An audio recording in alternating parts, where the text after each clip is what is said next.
Video के अंदर हमको क्या करना है कि चैप्टर नंबर 2 के 2 मार्क्स के क्वेश्चन का क्या करना है रिवीजन।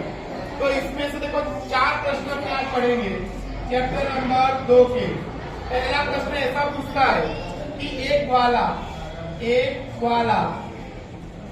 ताजे दूध में थोड़ा बेकिंग सोडा क्यों मिलाता है? थोड़ा बेकिंग सोडा क्यों मिलाता है? तो आपको याद रखिएगा एक ग्वाला ताजे दूध में थोड़ा बेकिंग सोडा क्यों मिलाता है। अब इस पर से उसने 2 प्रश्न पूछे हैं। पहला प्रश्न पूछा है कि वो ताजे दूध की पीएच को 6 से थोड़ा क्षारीय क्यों कर देता है? थोड़ा क्षारीय क्यों कर देता है? तो इसका उत्तर लिखने का कि बराबर कारण की देखो उसने क्या किया कि ताजे दूध की पीएच को बेकिंग सोडा मिलाकर उसकी पीएच को 6 से क्या कर दिया क्षारीय, यानी 6 से कितना कर दिया 8। कितना कर दिया 8। ऐसा करने का कारण क्या था? कारण ये था कि ऐसे दूध को बिगड़ने में समय अधिक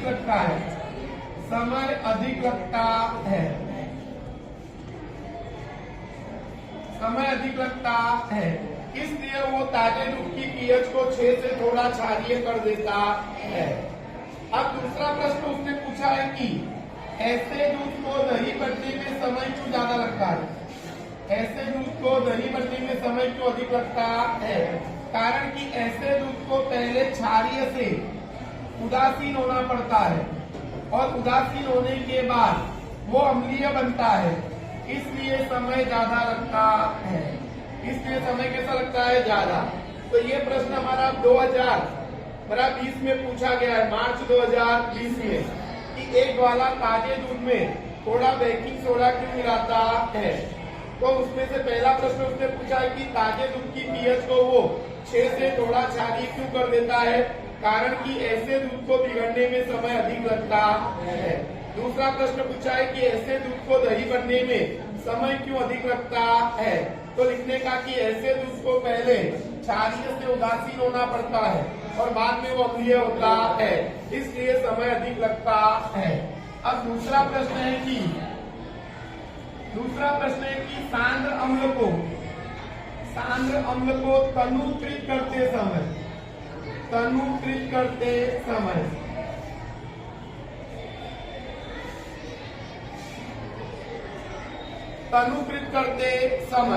हमेशा क्या करना चाहिए कि जल में अम्ल को मिलाना चाहिए। जल में क्या मिलाना चाहिए? अम्ल को। तो उसने प्रश्न पूछा है कि सांद्र अम्ल को तनुकृत करते समय हमेशा जल में अम्ल को मिलाना चाहिए, कारण दीजिए। तो आपको लिखने का कि जल में अम्ल मिलाने की अभिक्रिया ऊष्माक्षेपी अभिक्रिया है। जल में अम्ल मिलाने की अभिक्रिया ऊष्माक्षेपी अभिक्रिया है। अगर हम अम्ल में जल को मिलाएं तो ऊष्मा अधिक उत्पन्न होती है।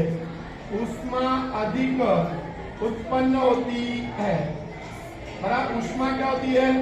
अधिक उत्पन्न होती है, जिसके कारण अम्ल उछल कर बाहर आ सकता है और हम जल सकते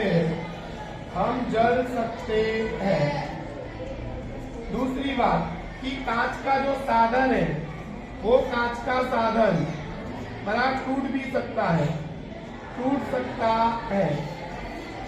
इसलिए कभी भी अम्ल में जल को नहीं मिलाना चाहिए, हमेशा जल में ही अम्ल को मिलाया जाता है। कारण पूछेगा आपको कि सांद्र अम्ल को तनुकृत करते समय हमेशा जल में अम्ल को क्यों मिलाना चाहिए? कारण की जल में अम्ल मिलाने की अभिक्रिया ऊष्माक्षेपी अभिक्रिया है। अगर हम अम्ल में जल मिला रहे हैं तो ऊष्मा अधिक उत्पन्न होगी, जिसके कारण अम्ल उछलकर बाहर आ सकता है और हम जल सकते हैं। दूसरी बात, कांच का जो साधन है वो साधन टूट सकता है। इसलिए कभी भी अम्ल में जल को नहीं मिलाना चाहिए, हमेशा जल में अम्ल को मिलाया जाता है। अगला प्रश्न ऐसा पूछेगा कि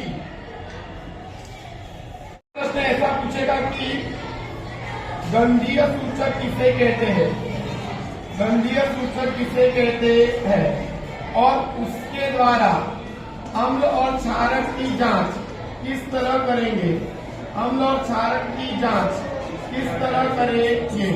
तो लिखने का कि ऐसे पदार्थ जो अम्ल और क्षारक में अपनी गंध बदलते हैं, उसे क्या बोलते हैं, गंधीय सूचक कहते हैं। ऐसे पदार्थ जो अम्ल और क्षारक में अपनी गंध बदलते हैं तो उसको बोलते हैं गंधीय सूचक। तो उदाहरण आएगा हमारा प्याज, लौंग का तेल, और फिर आएगा हमारा क्या, तो वेनिला का अर्क।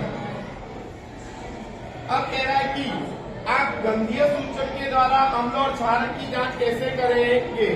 तो आपको लिखने का कि एक प्लास्टिक की क्या लेंगे, बैग, और उसके अंदर कटी हुई प्याज डालेंगे, क्या डालेंगे, कटी हुई प्याज, और उसके अंदर कुछ कपड़े के टुकड़े डाल देते हैं और उसको क्या करते हैं, बांधकर रात भर फ्रिज के अंदर रख दिया जाता है। अब क्या करते हैं, उसमें से सुबह क्या करते हैं कि 2 बराबर कपड़े ले लेते हैं, कपड़े के 2 टुकड़े लेते हैं, जिनमें से प्याज की क्या आ रही है, गंध, जिसमें से प्याज की गंध आती है, आ रही है। अब एक कपड़े के टुकड़े पर हम डालेंगे HCl और एक कपड़े के टुकड़े पर डालेंगे NaOH। तो उसके बाद जब गंध को सूंघेंगे तो जिसके ऊपर हमने HCl डाला है, जिस कपड़े के टुकड़े के ऊपर HCl डाला है, उसमें से प्याज की गंध दूर नहीं होती है, और जिस पर हमने NaOH डाला है उस कपड़े पर से प्याज की गंध दूर हो जाती है। तो हम कह सकते हैं कि जिसमें से गंध दूर नहीं हो रही है वो क्या है, अम्ल है, और जिसमें से गंध दूर हो रही है वो क्षारक है। और इस प्रकार से हम अम्ल और क्षारक की जांच करेंगे,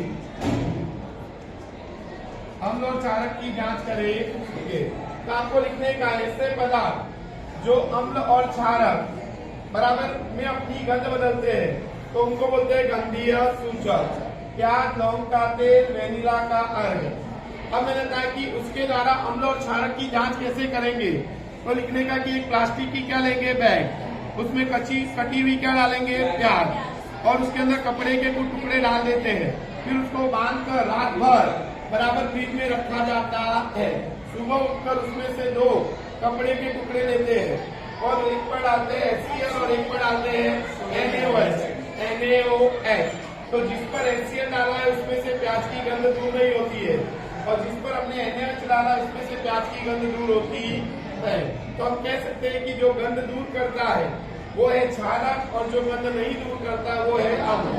अब हमारा चौथा प्रश्न ऐसा है कि उदासीनीकरण की अभिक्रिया किसे कहते हैं, उदासीनीकरण की अभिक्रिया किसे कहते हैं, अथवा तो तटस्थीकरण भी बोलते हैं, उदासीनीकरण को तटस्थीकरण भी कहते हैं।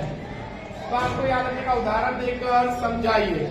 तो अम्ल की प्रक्रिया क्षारक के साथ करने पर लवण बनता है और पानी बनता है, और इस अभिक्रिया को उदासीनीकरण की अभिक्रिया कहते हैं अथवा तटस्थीकरण की अभिक्रिया कहते हैं।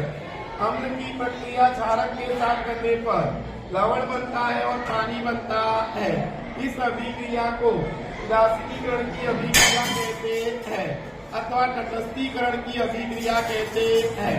अब उदाहरण में लिखना है कि अम्ल के रूप में हम क्या लेंगे, हाइड्रोक्लोरिक अम्ल, क्या लेंगे, हाइड्रोक्लोरिक अम्ल।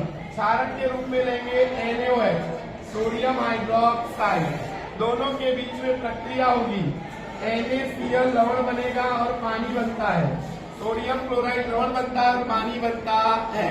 अगर दो उदाहरण बोले तो आपको हमने वही लेना है, हाइड्रोक्लोरिक अम्ल, इस बार क्षारक बदल देना है KOH, पोटेशियम हाइड्रोक्साइड, तो इस बार लवण बनेगा KCl और पानी बनता है। तो इसमें आपको बैलेंस करने की जरूरत नहीं है क्योंकि ये बैलेंस है। तो आपको लिखने का अम्ल की प्रक्रिया क्षारक के साथ करने पर लवण बनता है और पानी बनता है, और इस अभिक्रिया को उदासीनीकरण की अभिक्रिया कहते हैं अथवा तो तटस्थीकरण की अभिक्रिया कहते हैं। फिर आपको इसमें से दोनों उदाहरण लिख देने रहते हैं।